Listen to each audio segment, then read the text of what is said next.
हे संत मागतात. आता आपल्यासाठी काय मागतात ते सांगतो.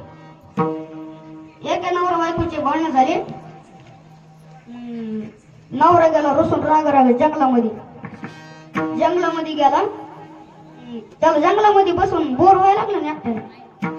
ती म्हणला तपश्चर्या तरी करू. ती म्हणला तपश्चर्या करायला लागला. ओम नमः शिवाय, ओम नमः शिवाय, ओम नमः शिवाय, ओम नमः शिवाय असं नाम जप सुरू केलं महाराष्ट्राने. झाले ना खरंच महादेव प्रसन्न झाले की मग महादेव म्हटले, भक्ता मी तुझी भक्ती पाहून मी तुझ्या प्रसन्न झालोय. मग काय मागायची ती म्हणला मला काय मागायची कळत नाही, तुम्हीच द्या काय द्यायची ती. भगवान शंकराने त्याला एक डब्बी दिली.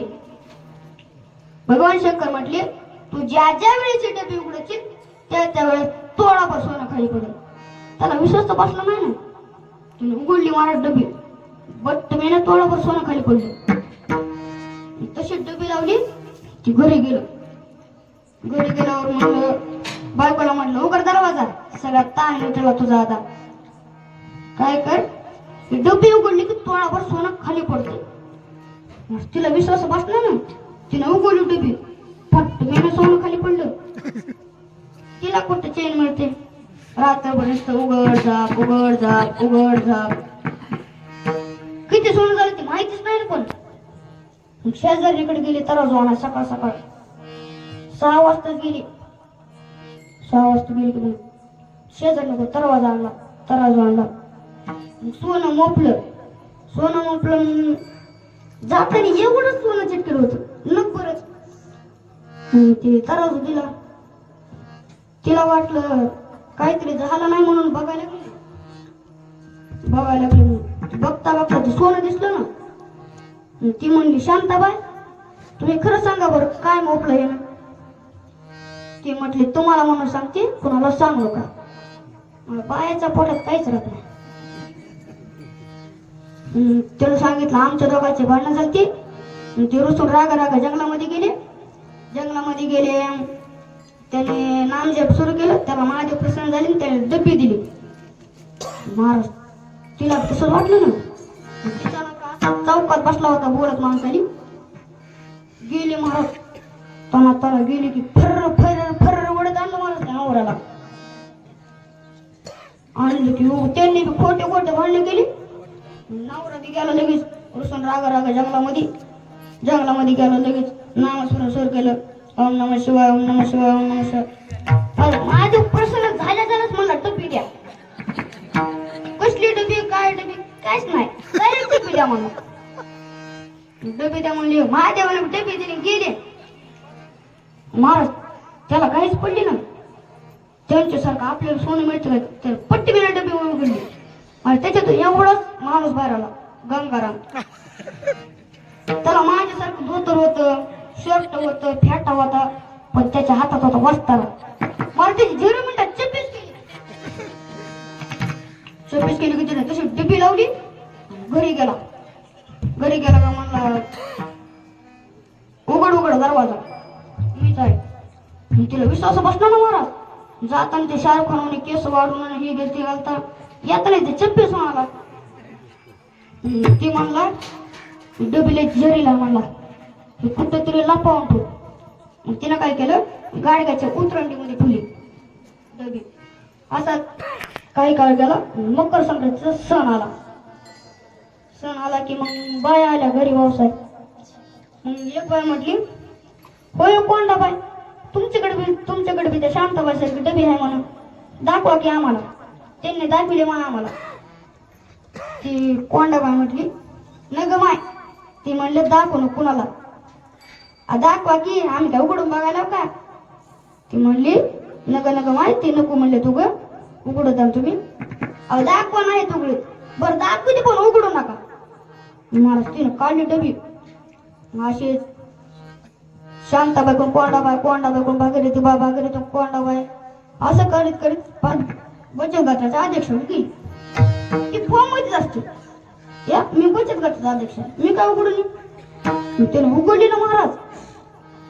उघडली ना ती डबी उघडली की त्याच्यात एवढाच माणूस बाहेर गंगाराम. त्याने 0 मिनिटात संडास बालाजीला जाऊन आल्या विनंती करायचं विठ्ठल.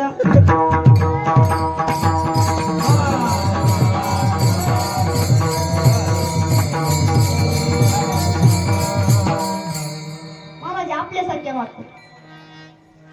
संत संत म्हणजे कोण जे व्यापक जीवन जगतात त्यांना संत असं म्हणतात. जगाच्या कल्याणासाठी जगाचं हित जगाच्या कल्याण संतांच्या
जगाचं हित व्हावं याच्याकरिता ज्यांच्या अंतकरणामध्ये तळमळ असते महाराज त्यांना संत असं म्हणतात.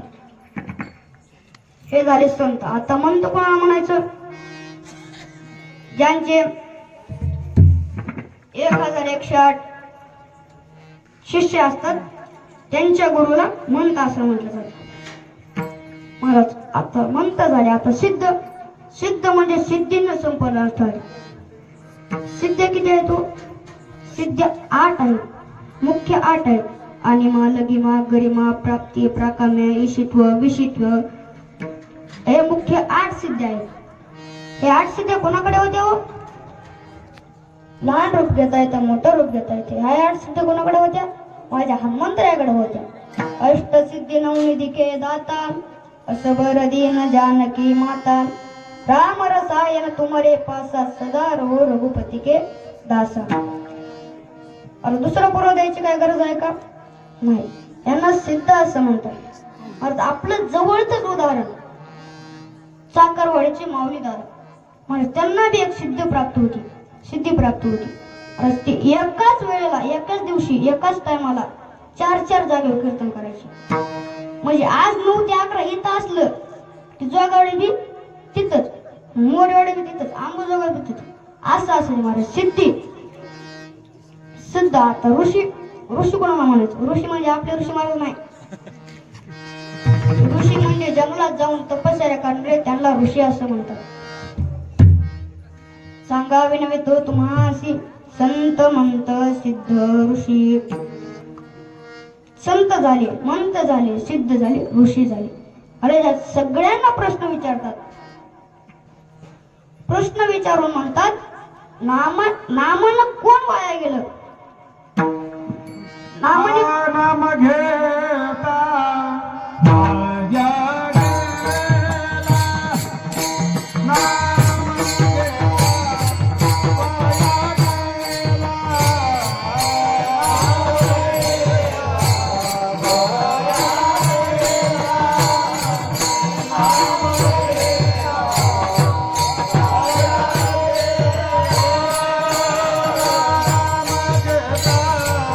Vaya,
वाल्मिक बोलतात.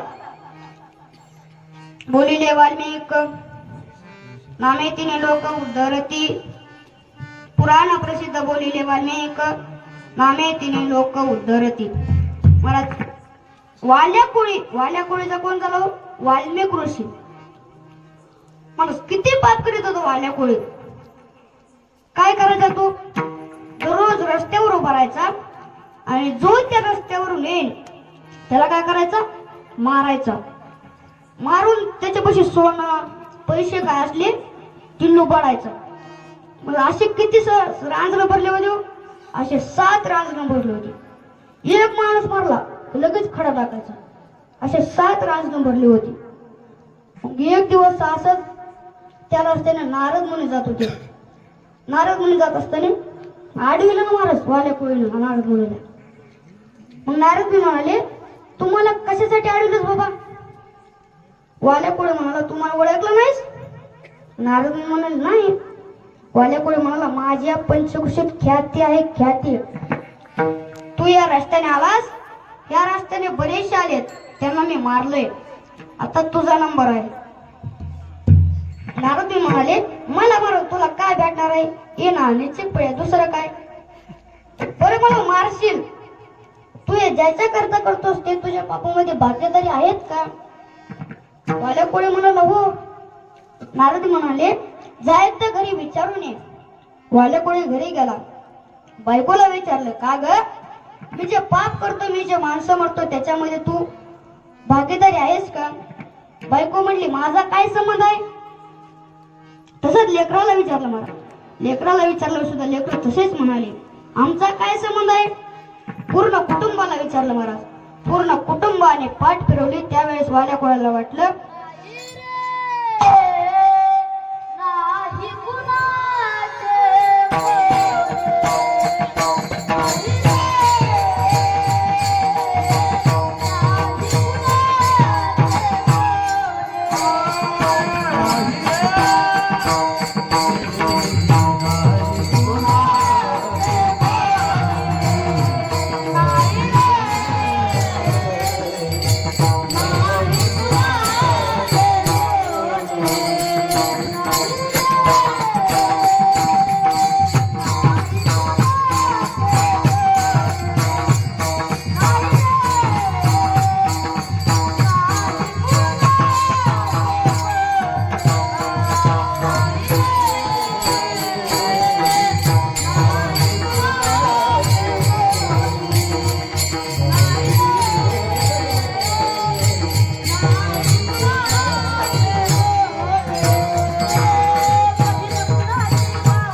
नारद मुनीकडे आला.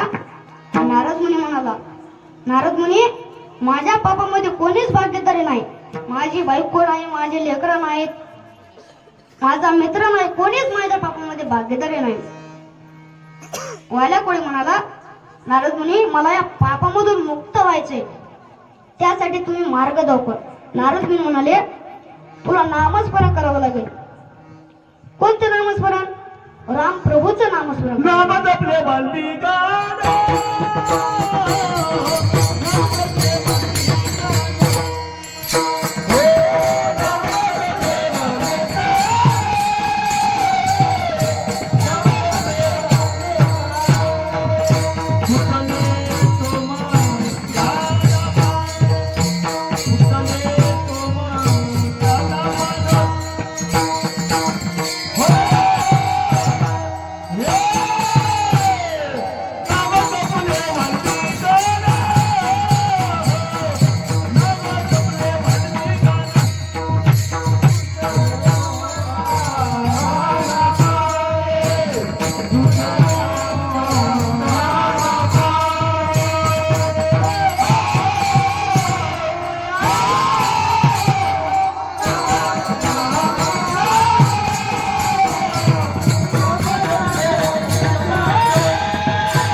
सांगितलं राम प्रभूचं नामस्मरण करावं लागेल.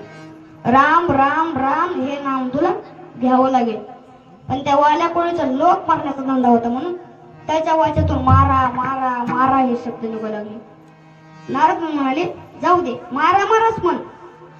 महाराज मारा मारा म्हणत म्हणत रामा रामा रामा हे शब्द निघू लागले. परिणाम बोलिले वाल्मिक तैसेची मी करीन वरतून दावीन नामा म्हणे. महाराज जसं वाल्मिक ऋषींनी रामायण लिहिलं तसं जगाच्या मालकाला वागावं लागलं. महाराज इतकी नामात ताकद आहे. अजामेळा ब्राह्मण होता. महाराज अजामेळा नित्य नियमाने दररोज पूजा करायचा, पाठ करायचा, ज्ञानेश्वरी वाचायचा, हरिपाठ वाचायचा. महाराज एके दिवशी तो वनामध्ये गेला आणि वनामध्ये गेल्याच्या नंतर त्याला एका वेश्याचा संग झाला आणि तो वेश्याच्या संगतीमध्ये भारावून गेला. भारावून गेल्याच्या नंतर तो घरी आला आणि घरी येऊन म्हटला बायकोला, मला त्या वेश्याचा संग झालाय, आता मी वनामध्ये जाईन आणि त्या वेश्यासोबत लग्न करेन. महाराज अजामेळा वनामध्ये गेला आणि त्या वेश्यासोबत लग्न केलं. महाराज काही काळ गेला, त्या गावामध्ये संत महात्म्याची दिंडी आली. त्या संत महात्म्याने त्या गावातल्या लोकांना विचारलं, आमची इथे राहायची, भोजनाची, झोपायची काय सोय होईल का? तिथल्या लोकांनी अजामेळ्याचं घर दाखवलं. ते अजामेळ्याच्या घराच्या दिशेने गेले. बाहेरून हाक मारली, कोण आहे का घरामध्ये? अरे लगेच ती वेश्या पळत आली. मग साधू महात्मे म्हणले, आमची इथं आजच्या दिवशी राहायची, भोजनाची सोय होईल का? ती म्हणली हो या मध्ये. मग त्या अजामेळ्याच्या पतीनं त्यांना सगळ्याला मध्ये घेतलं, त्यांचे पाय धुले, त्यांना बसवलं. तेवढ्यात महाराज अजामेळा आला. अजामेळ्याची पापिष्ट बुद्धी झाली होती. महाराज आल्यालाच म्हणला, कोण आहात तुम्ही? उठा इथून, चला निघा, कशाला आलात माझ्या घरामध्ये? लगेच महाराज अजामेळ्याची पत्नी धावतच आली आणि अजामेळ्याचे पाय धरले. म्हणू लागले, अहो असं काय करता? हे साधू महात्मे आपल्या घरी आलेत, आजच्या दिवशीच आहेत. अजामेळा म्हणाला, बर राहू दे, पण सकाळी मी उठायच्या आधी निघून गेले पाहिजेत. साधू महात्मे म्हणले हो.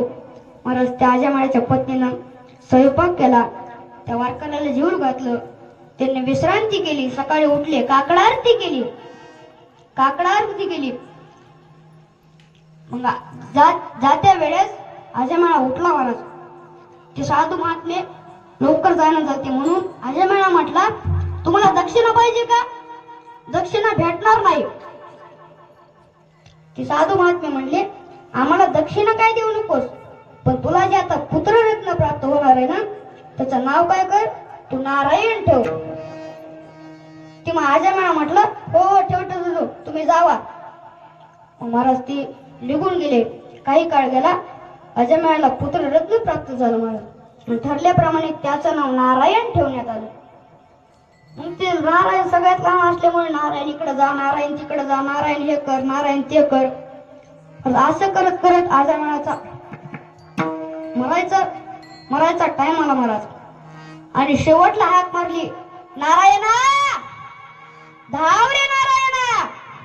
महाराज हाक मारल्याबरोबर हाक मुलाला मारली होती, पण वरच्या मालकानं हाक ऐकली आणि वरचा मालक पळत आला. महाराज एकीकडे यमदूत आणि एकीकडे देव. यमदूत म्हणले, देवा हे आमचं गिरायक आहे, तुम्ही इथं कसं काय? देव म्हटले, माझं गिरायक आहे, ह्याने शेवटला मला बोलवले. यमदूत म्हणाले, त्यानं अखंडत्व पाप केलंय. देव म्हणाले, अखंडत्व जरी पाप केलं असलं तरी शेवटचं पान बघा. तर नारायण हे नाव होतं म्हणून अजामेळ्याला देव नेण्याकरता आलं.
रामाची तोही नेला वैकुंठाशी. गणिका गणिका महाराज वेश्या होती आणि तिनं एक पोपट पाळला होता आणि त्याचं नाव ठेवलं होतं राघव. महाराज त्या गणिकाचा अंत समय आला आणि अंत समय आल्यानंतर तिनं महाराज पोपटाला हाक मारली, राघवा धाव रे राघवा. महाराज हाक मारली होती आपल्या पोपटाला, पण वरच्या मालकानं हाक ऐकली आणि ती सत्य लोकात गेली. महाराज एवढे नामाची ताकद आहे, नामाची ताकद आहे महाराज. अहो नामाने माणसं तरतील यात नवल नाही, नामाने दगड तरले हो. चला रामायण. रावणाने सीता मातेला चोरून नेलं. त्यावेळेस हनुमंतराय लंकेमध्ये गेले.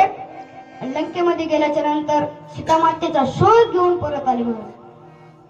मग सगळे वानर सेना घेऊन रामप्रभू निघाले. महाराज लंकेच्या दिशेने निघाले. मग समुद्र आलाच मध्ये. महाराज बरेच दिवस तिथं बसले. मग प्रभू श्रीराम महाराज एक दिवस क्रोधित झाले आणि क्रोधित रागामध्ये धनुष्याला बाण लावला. आता समुद्र नष्ट करतो म्हणून मला समुद्र घाबरला आणि समुद्र म्हणाला, प्रभू क्षमा करा, तुम्ही काय करा, सेतू बंधन करून पलीकडे जावा. आता एवढा मोठा समुद्र सेतू बांधायचा कसा? तरी बी सेतू बांधण्याचं काम सुरू केलं. नळ आणि नीळ हे दोघ जण दगडावर राम हे नाव टाकायचं आणि दुसरे वानर ते राम ते दगड घेऊन पाण्यामध्ये टाकायचं. त्यांच्या दोघांच्या हाताने का तर हे दोघं विश्वकर्माचे मुलं होते. असं सेतू बंधन चालू असताना रामप्रभूला वाटलं हे सगळे आपले वानर सेतू बंधन करत आहेत, आपण बी थोडी मदत करावी. प्रभू जरा लांब गेले आणि एक दगड उचललं की महाराज ते पाण्यामध्ये टाकलं. पाण्यामध्ये जसं टाकला तसा ती बुडाला गेला.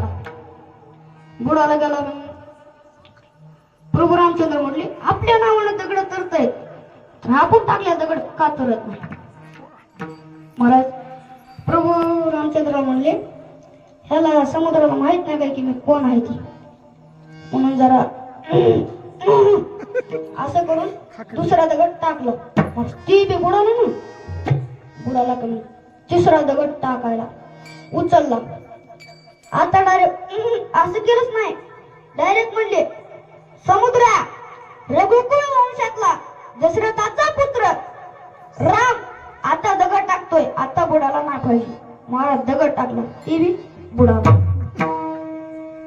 महाराज रामप्रभूला वाटलं आपल्या नावावर दगड तर आपण टाकल्या दगड टाकलेला बुडाला, लाजरवाणी गोष्ट आहे ना. उजवीकडे पाहिलं कोणी नाही, डावीकडे पाहिलं कोणी नाही.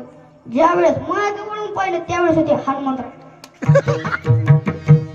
हनुमंतराय बघितल्यावर मग हनुमंतरायला विचारलं, का हनुमंतराय तुम्ही कधी आला? हनुमंतराय म्हणले, तुमच्या पहिल्याच दगडात. मग हनुमंतरायला म्हटले, हनुमंता माझ्या नावाने दगड तरतायत तर मी टाकलेला दगड कसा काय बुडाला?